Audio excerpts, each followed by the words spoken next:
So my personal business ethics are more about a feeling rather than a set of lists or rules.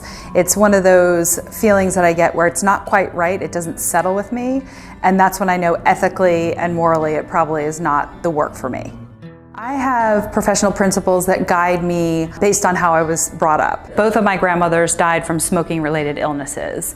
And so a client one time approached us about doing an anti-smoking campaign, which sounded great, but then once I realized and dug a little deeper that the payment behind that came from a lawsuit settlement that one of the big tobacco companies had to do, I morally could not take on the work.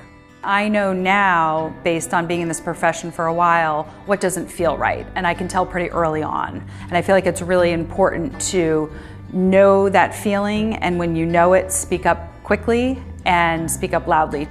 So the professional principles that I have for myself are very in line with the ones that I have in my personal life, and I feel like that's a pretty easy way to work because you're not pretending to be somebody different at home than you're being at work or vice versa. So being truthful, I think, is probably the most important, whether it's to clients or whether it's to other coworkers.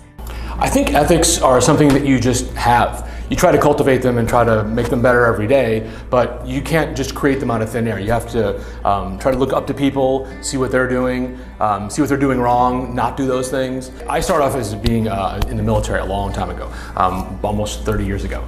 And that's kind of where I got started learning right from wrong, decisions that were the right ones to make, watching people make wrong decisions and learning from those as well.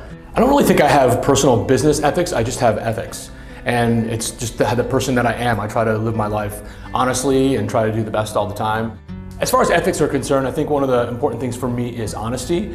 It's just one of those things, human nature, sometimes it's hard to be honest with yourself every day. But I think if you strive for that all the time, then all the other ethical decisions you make will fall into place.